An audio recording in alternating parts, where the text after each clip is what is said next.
काम नहीं करेगा ये करेगा ये करेगा ये तेरा जानू हो गया है, जानू हो गया है, जानू हो गया है, जानू हो गया है किसी और पे दीवाना। Mix by Durga recording studio हावे गुलंबर के पास। किसी और पे दीवाना। फोन मेरा क्यों कट दे रहे हो, गुस्सा होके डांट दे रहे हो, बोलो ना। अरे यार डिस्टर्ब मत करो। फोन मेरा क्यों कट दे रहे हो, गुस्सा होके डांट दे रहे हो। देखो भाव खाओ ना, मुझे तड़पाओ ना, अच्छा? ठीक नहीं दिल को जलाना।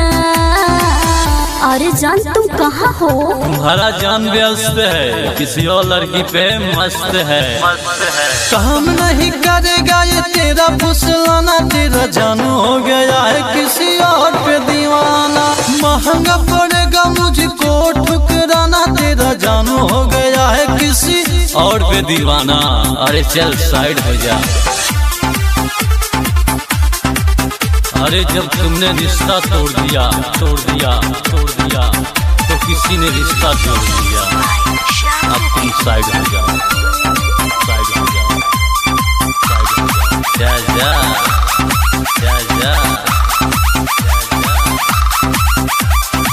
गलती के इतना बड़ा हम सजा, ये जानो हमरा के को दो न माफ। सब कुछ भूल के अके गोल से लगा जा, सच कहो तो नहीं आई मजा। प्यार हद से ज्यादा हम तोहसे कोइल है रहनी, जान तोहरे हवाले अपन जान कोइल है रहनी।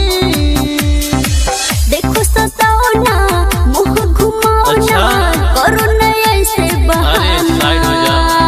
ए बात सुन लो। काम नहीं करेगा ये तेरा फुसलाना, तेरा जानू हो गया है किसी और का दीवाना।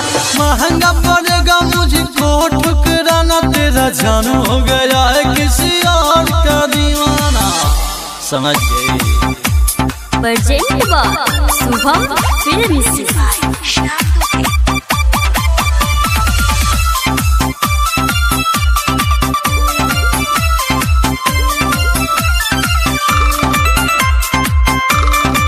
कर दो माफ, गलती करूंगी ना, तेरे सिवा किसी पे मारूंगी ना। सिकवे गिले भूल जाओ सनम, बात करती हूँ मैं चलूंगी ना। ये तोरे फिर दोबारा हमके तू कर पैबू, सच कहतन तू बड़ी पछताईबू। आशुतोष डोलो, मन से बोलो, रूठे हो क्यों निरंजन निराला। अरे मन का मर्जी है। काम नहीं करेगा ये तेरा फुसलाना, तेरा जानू हो गया है किसी और पे दीवाना। महंगा पड़ेगा मुझको ठुकराना, तेरा जानू हो गया है किसी और पे दीवाना।